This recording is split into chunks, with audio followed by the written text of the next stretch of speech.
Hello and welcome to ATG the podcast, and I'm very pleased to be talking today to Steve Smith, who's had a wide-ranging publisher career, both with journals and books, but specifically we're talking today about aspects of AI. So welcome, Steve.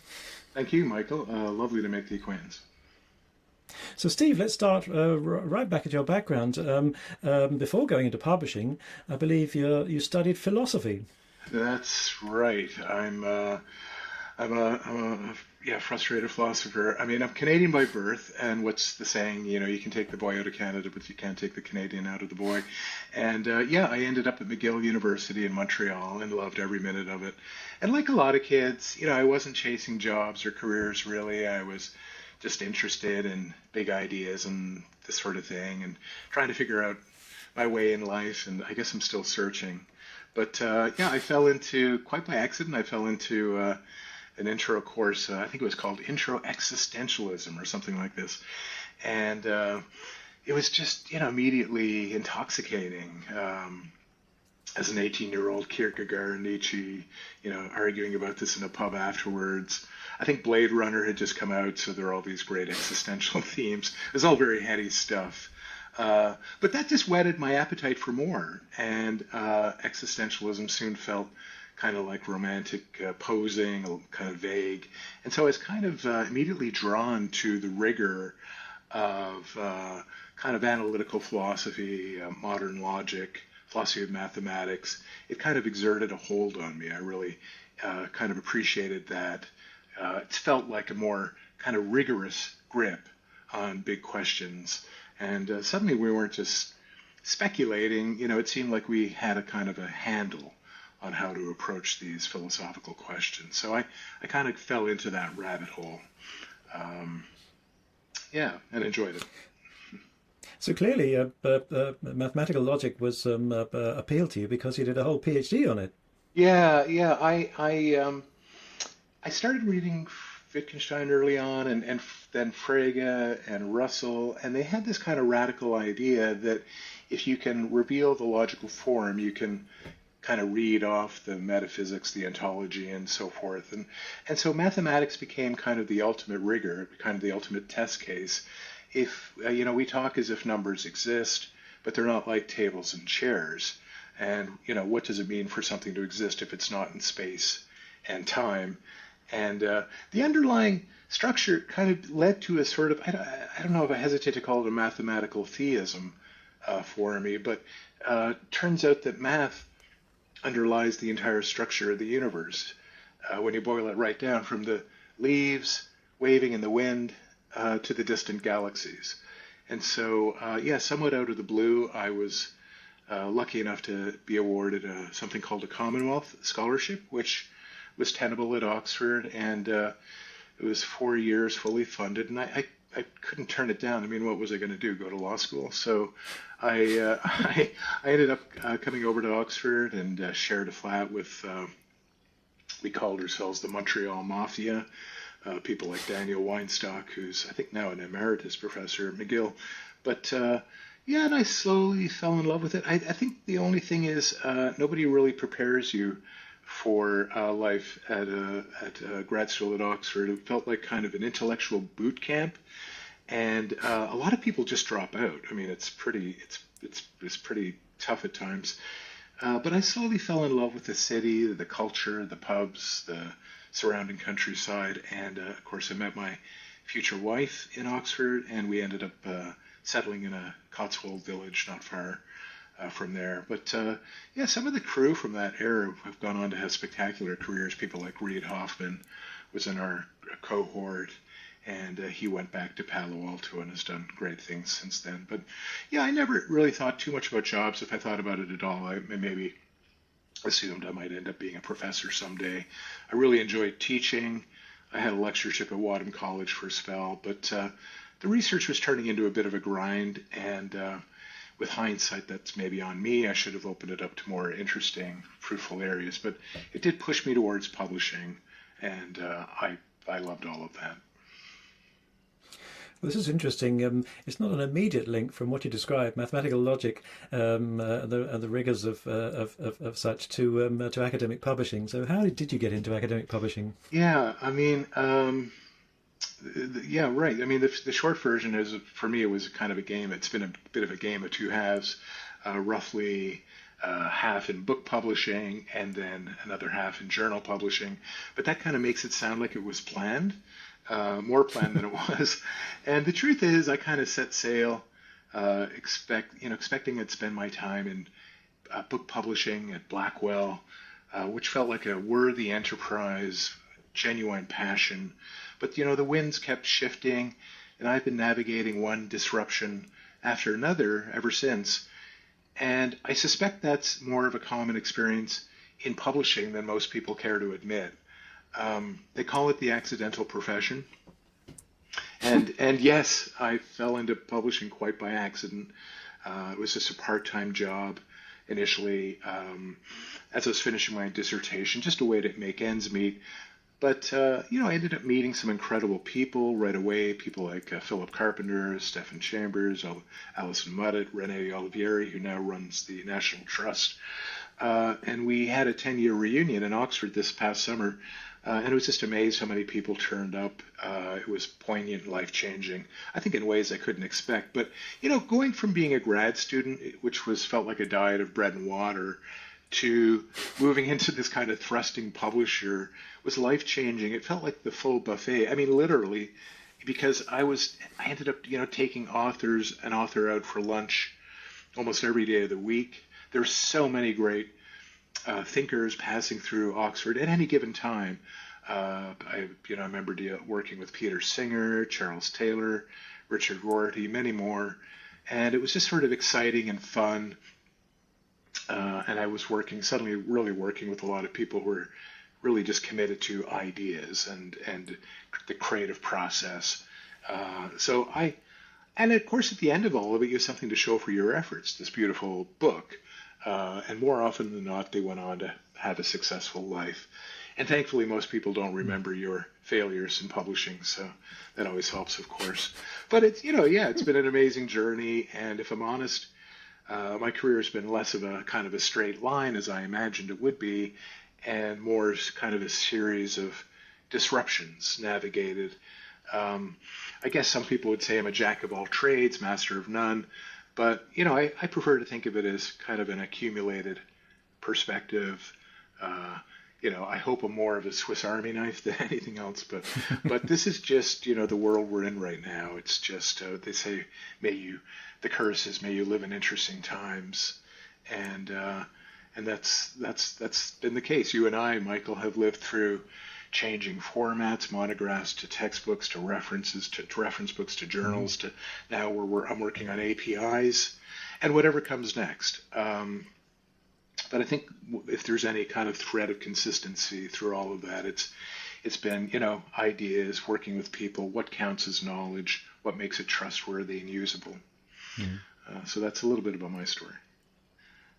Well, you've mentioned you've done both books and journals, but in the wide-ranging gamut of your career, you've also worked across the board in everything from social science and humanities to STEM subjects. So do you have a preference?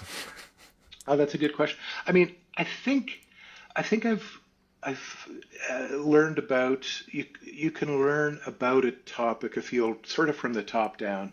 I mean, I'm not a researcher working in a lab, but I've really recently I was working in physics, and if you had asked me 10 years ago, told me 10 years ago I'd be working in physics, I would have fallen about laughing. But I'm sort of surprised how many people that I used to work with in social sciences and humanities, people like Miriam Mouse at IOPP, Antonia Seymour at IOPP.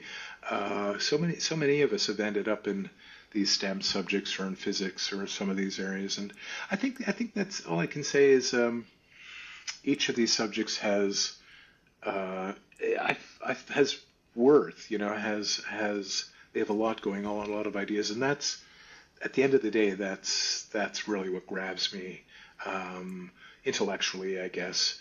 I mean, I was working on a journal on one of the things I was doing at AIPP was launching new journals, and one of them was quantum physics. Well, if you can't find that of intrinsic interest and fascinating, then I'm sorry, you've stopped.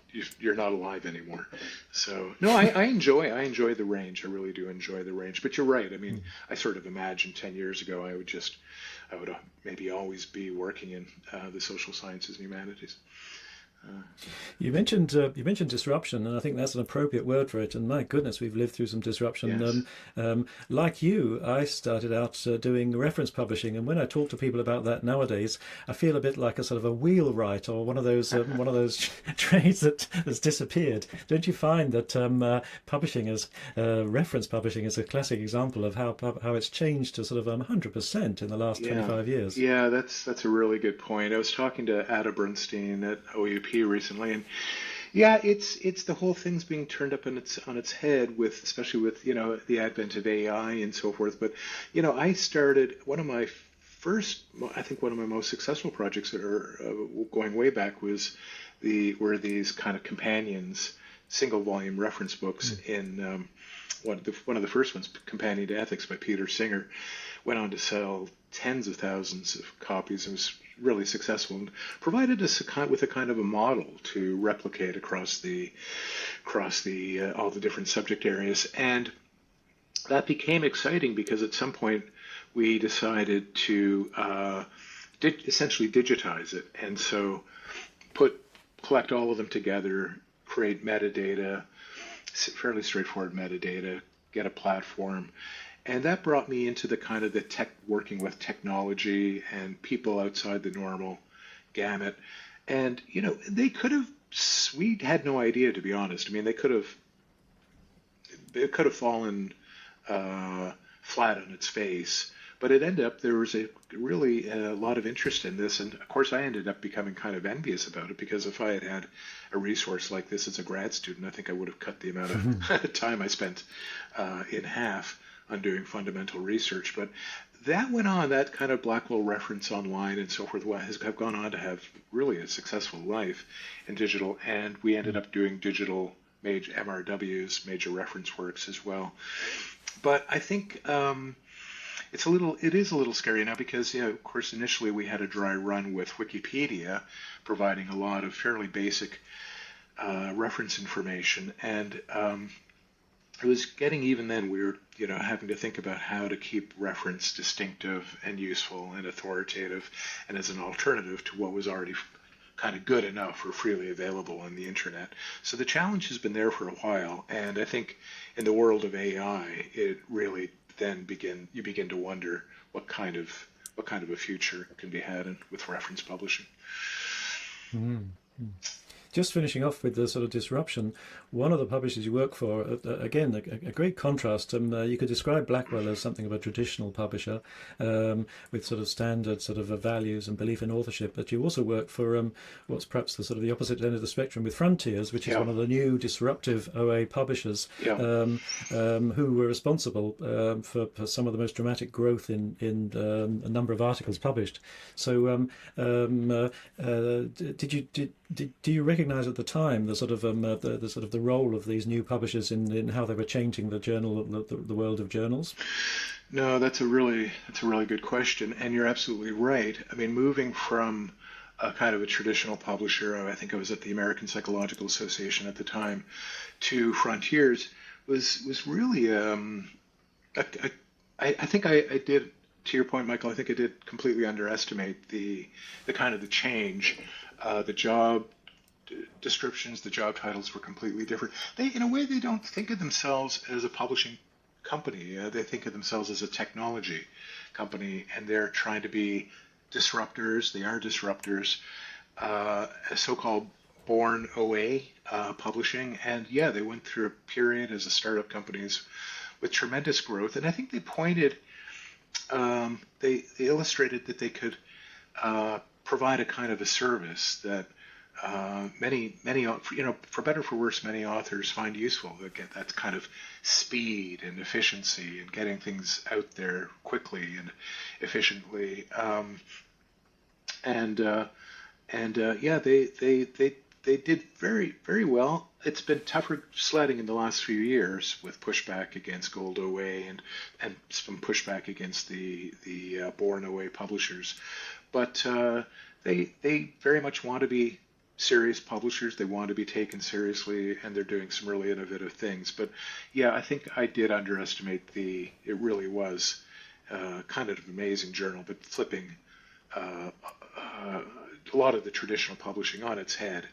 And for that reason, I found it really interesting. And I love the people working there. It was just a great cohort of smart people. Mm-hmm. So just to finish off the sort of the cycle of disruption, the latest and the biggest disruptor, of course, is Gen AI, which is probably maybe even be the biggest one of all. So let's talk a bit more about AI, and I should finish off your career sort of to say that now you're a consultant, and so in a position to sort of speak sort of, if you like, perhaps a bit more independently about the publishing landscape. Yeah, that's true. Yeah. So are you using AI in your own work? Yeah, I experiment with it in various ways as a kind of an assistant or a tool in various ways. It can be very good in some ways. It can also, but I don't think any of it can just. I think all of it needs to be. It's surprisingly fragile, I guess is what I would say, and it needs to be continuously sense checked and revised and changed. In some ways, there are times I don't think I'm not sure it saved me any time. It sort of can take some things off your plate, and at other times it sort of causes more problems than you may think it's worth. But and each of the generative AI seems to bring something else to the table. So that in itself is, I think it's worth people just experimenting and trying it and seeing where it can be useful. One of the tools that I find the most useful is I just use, for example, an AI note taker for my meetings, and it's really freed me up. I mean, I used to spend a lot of time taking notes during the meeting, collating them afterwards and so forth. And now to have this AI kind of do it for me, I find it really frees me up to engage in the conversation. So I think there are specific tools like that where AI really does come into its own. But yeah, I do agree that AI has arrived, and I see it as a kind of a full body stress test for academic publishing and scholarly communication. Authors are using it, often quietly. Reviewers are using it. Publishers are experimenting with it. And we're, like it or not, we're sort of in this AI era for research. And I think we have to get to grips with that. I do see online, as I'm sure you do, Michael, sort of these extreme positions. I feel like, if somebody's really Pollyannish about it, some people are doomers. About AI, I feel like I'm just very pragmatic, and I feel like I'm just trying to get to grips with this from a practical point of view. It's here, it's real, it can change a lot. But here's the blunt version, and as you say, because I don't work for a publisher, maybe I can say this, but I think that if all you do as a publisher is ship PDFs, then you're completely exposed. So if you can turn research into structured, connected, verifiable knowledge that humans and machines can work with, your value will increase. That's the fork in the road. And I feel like we may have had a kind of a dress rehearsal for this, Michael, when you and I went from that evolution from print to digital. But that was really about delivery, the same content, new channel. AI is fundamentally different. It's not just another way to distribute content. It's actually an aggressive user of our content, and I think that's another big difference. The things that collapse under AI pressure are probably exactly the things we've overinvested in. Stuff like treating the PDF article as what I call the atomic unit of knowledge. I think that's the big one. But, there are other areas like volume-driven business models, opaque peer review, shiny vendor tools, AI tools that kind of bolt on. It may have been acceptable or looked acceptable in a human-only world, but once AI starts training on this material, summarizing it, remixing it, the cracks become very obvious. And I think what it's the stress, what survives the stress test, and actually becomes perhaps more valuable. We may find that it's the quiet, slightly boring things about publishing that really come to the surface in all of this. The structured metadata, the persistent identifiers, clear rights and licensing information, links and connections between articles, editorial integrity standards, proper versioning, long-term preservation. These are publishing's core competencies.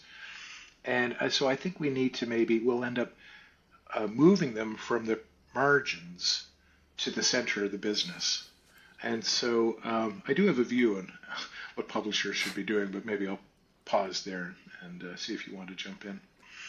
It's refreshing to hear these these ideas, which you don't normally hear in a discussion of AI. So that's good. You wrote a very interesting article recently where you talked about we're moving from can I read it to can I use it, and maybe this is connected with the kind of argument you've just been putting forward.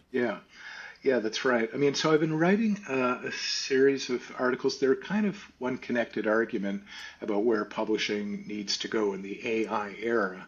And I guess the wake-up call was a piece I wrote with Ben Koba last summer called When the Front Door Moves. And the core observation there was that AI discovery tools have quietly moved the front door to scholarship from publisher and society websites to general purpose AI assistants. And Ben came up with this observation that Stack Overflow's traffic collapse is kind of a canary in the coal mine. If answers live in AI summary boxes, then brands, credit, and even peer review risk disappearing at the point of use. And that's the disintermediation threat in concrete terms. That then led to a kind of an article, first article in Research Information that you mentioned, From Access to Answers. And that really asked, well, what's our strategic response to all of this? And essentially the point there was that for a couple of decades now, our rallying cry has been access, open the paywalls, democratize discovery. But access alone isn't enough anymore. The question is shifting from can I read it to can I use it? And that's a shift from selling access to content to selling access, I call it selling access to answers. And publishers then in that context need to become kind of curators of context, what I call curators of context, the verified relationships between claims, evidence, methods, and provenance. And I think that's the so-called knowledge as a service opportunity. And then just this week I had the after the PDF article, and that was in response to people saying, well, oh dear, if what you say is true, what do we do? What's next? And that's really focusing on, well, what are we selling? What's the unit of meaning? And what are we packaging? And my argument is, well, in this future, it's not the PDF. That's a container. A knowledge object will need to be a packet of usable knowledge, a claim bundled with its asset, its context, and its provenance. So the argument there is that AI systems don't need 14-page articles, and in fact, they don't do very well with them. They need structured, rights-cleared, queryable packets. And the publisher then becomes indispensable if you can move into that space. But the one still shipping PDFs becomes a commodity. So I have another piece that I'm going to work on separately from this, but that's the kind of the arc of that story. So I think, yeah, this, if I had to summarize that, I'd just say the front doors moved in the world of AI. The publishers who survive will be the ones who own the structured knowledge layer that AI systems and serious researchers both depend upon. You mentioned disintermediation as a threat, but one of the challenges of the scholarly landscape is that from a different angle, not from AI, but from the kind of the publish, review, curate, the open science end of things, they're calling for a disintermediation as well, because the whole rise of preprint servers, the idea of preprints being the sort of, if you like, the repository of the default repository where content appears, and then open peer review and so on, isn't that a sort of isn't that another threat to the sort of the position of publishers in the landscape? Yeah, I think that's a good point. I'm very interested in I call them decentralized editorial models, and I think they're really it's really important to innovate in this space at the moment, and I'm really glad to see. I don't, you know, I think some publishers like to stick their head in the sand, I suppose, but I'm really thank goodness that there are these small innovative players doing interesting things. I mean, eLife is doing a really interesting thing with PRC. I'm really interested in the model. I actually developed kind of a think piece on it when I was charged with launching new journals at AIP Publishing. So I've actually thought about it quite a bit, and I think it's a really important experiment. My honest assessment is that it's struggling a little bit for various reasons. But yeah, the decentralized editorial workflows I think are very important. I mean, so on the published side, you have the preprints, as you say, and they've shown that making work public can it can be done almost instantaneously, and that we're still stuck in this issue and article mental models that we've inherited from print. But the technology doesn't require that anymore, and that's part of where PRC largely works. The bottleneck isn't there. I do think the review stage is where things get complicated. And here the uncomfortable truth is that many of the PRC implementations, a lot of the articles never get reviewed at all. They're published and they sit there, and the review never materializes. So that's not really a new model in a sense. That's just skipping a step. And then the curate is again another area that I think is a bit underdeveloped. Arash Hijazi and myself, when we were at Wiley, were talking about a preprint, and then when the articles are reviewed, they essentially get published in a mirror journal. But I don't think we never really were able to go implement that at the time for various reasons. But I do think this is where curating maybe hasn't happened in the way that people might have imagined at the outset. So I think that does need more investment and imagination so that it doesn't become an afterthought. And of course, my friend Sarah Greaves has written about the AI dilemma and all of this as well. And the AI can flood the system with plausible-looking, low-effort papers faster than humans can evaluate them. And I notice the archive has already tightened moderation for review and survey articles because of this, I think what they called an unimaginable influx.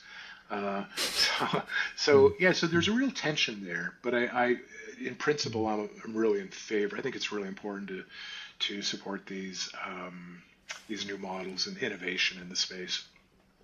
Well, one of the roles you mentioned for publishers, which is about providing good, solid, reliable metadata. I mean, the growth in issues in research integrity and the increasing problem of actually trying to decide what's a valid and not a valid article. Surely there's a role that sort of providing authentication. That credibility role is one for publishers long term. Yeah, I think you're really right about that. It's for years we treated the journal logo as the main trust signal. You see a respected masthead, you assume the work has been vetted. But in the world of AI written and AI remixed research, that's no longer enough. We need trust that's traceable, not just by reputation.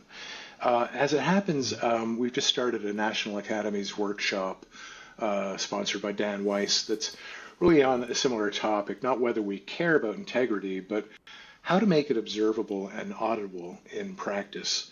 And yeah, we've built this kind of fragile system, even pre-AI. We've seen this explosive growth in volume, as you mentioned Frontiers earlier, but we publish something like 1 million papers more than we did a decade ago, with no comparable growth in editorial reviewing or library resources. The incentives have become misaligned. Quantity of output, journal brands, and citation counts have started to overshadow careful, slower work. And it's become, text and figures become trivially easy to copy and manipulate and lightly edit and repackage. So AI has now arrived and multiplied that risk. And we had this system that was built on goodwill and reputation. Then we added technologies that lower the cost of fakery to almost zero. So there are various layers of authentication, which we can talk about separately. But, we've historically had to say, we've authenticated the journal brand more than the object itself. And I think we're heading towards a world where every serious research object carries its own passport. You can see who created it, how it was produced, what's it linked to, and who has checked it. And to me, that's what a verifiable chain of custody looks like in this kind of new world. It's very interesting, and it may well address. There was a recent article by Aaron Tay that pointed out that one of the possible reasons why Gen AI makes so many mistakes in terms of ascribing sort of papers and authorship to things is comes down to fundamental flaws in the metadata and the existing corpus. Not so much the problem with the Gen AI, but yet it's working with an imperfectly tagged world. So the challenge, it seems to me, is who's going to tackle these issues with the metadata? Who's going to make these knowledge objects work? If you move away from the journal, haven't you lost a great sort of trust system? I think there still will be journals, but maybe more as channels and communities than as primary containers. And yes, there still will be publishers, but the durable ones will be more like knowledge infrastructure companies than PDF factories.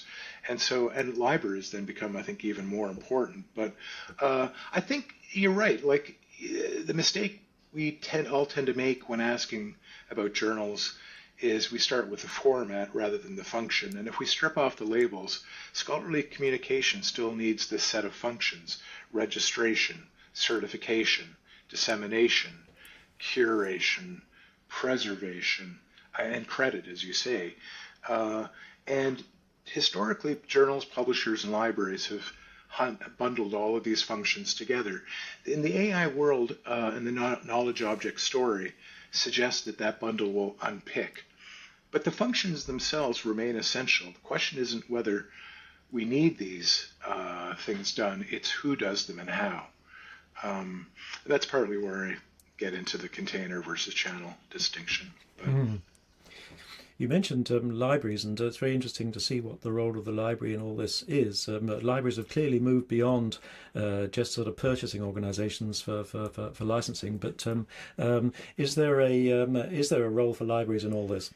Yeah, that's a really great question. I mean, I guess I'd push back. My instinct would be to push back on a narrative I sometimes hear that AI will disintermediate libraries the way it might disintermediate other knowledge gatekeepers.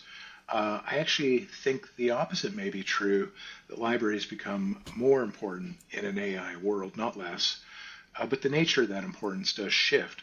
I think we sometimes reduce libraries to the people who buy stuff, negotiating access to deals, managing subscriptions, keeping the lights on.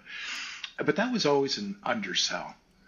Libraries have been the institutional memory, an ethical backbone for how knowledge gets used. Collection department, yes, but also discovery, instruction, archiving, and crucially ensuring access isn't just for those who can pay the most.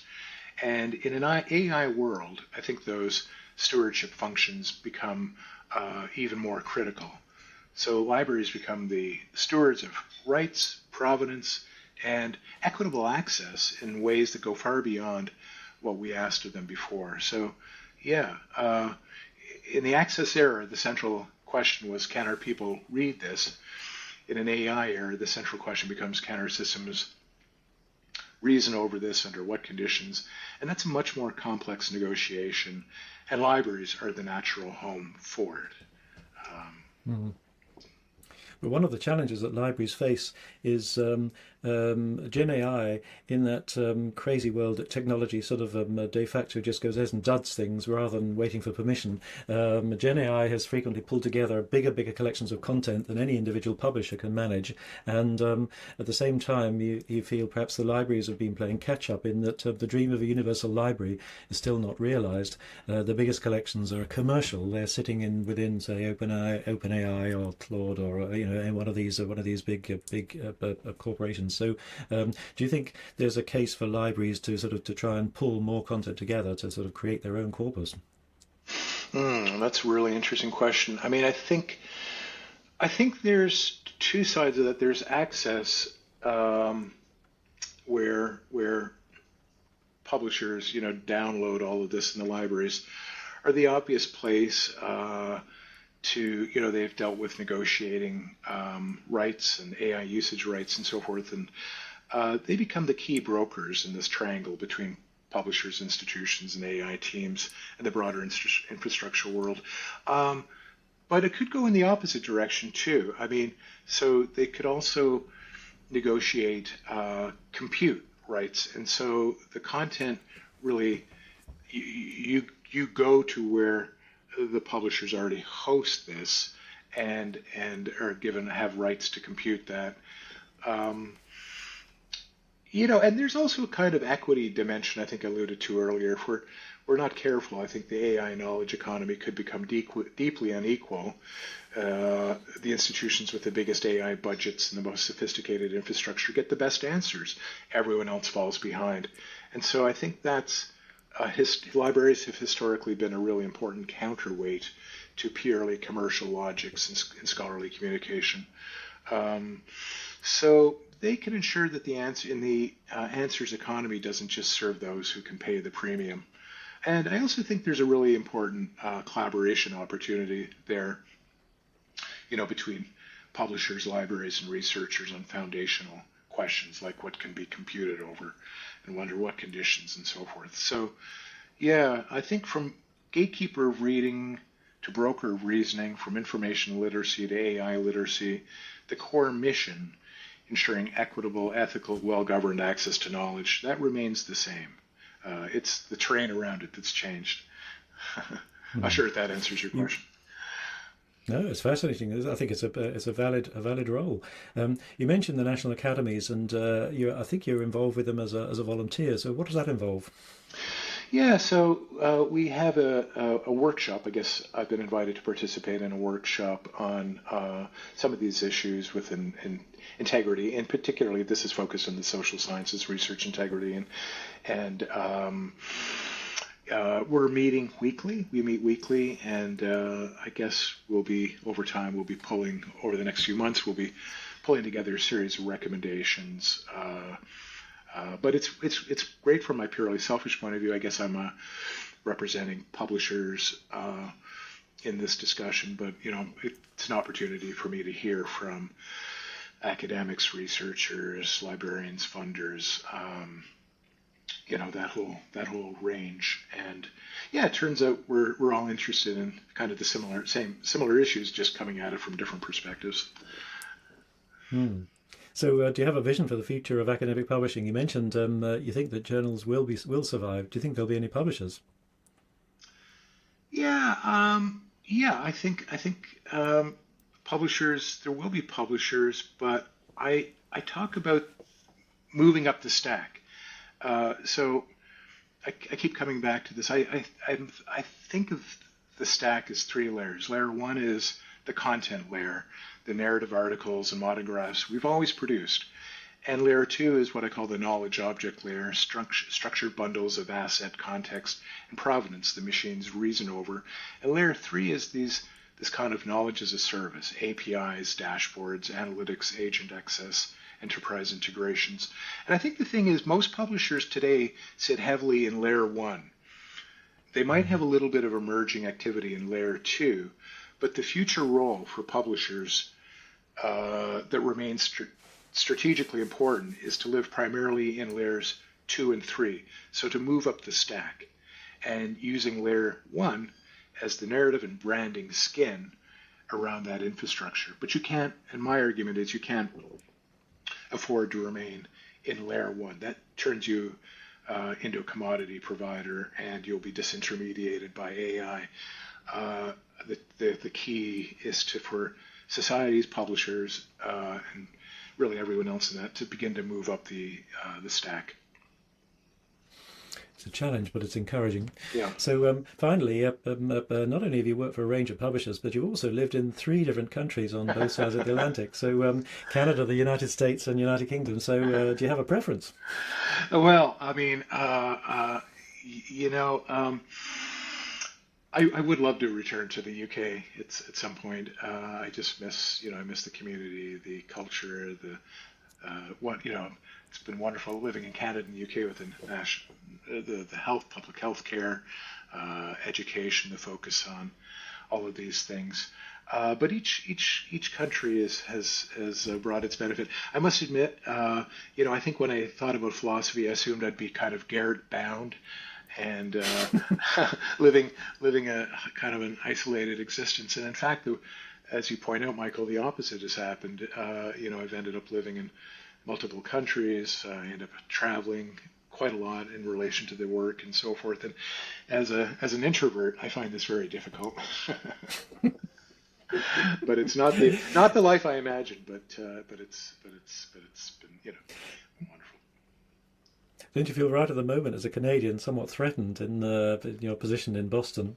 Yeah, that's right. That's absolutely right.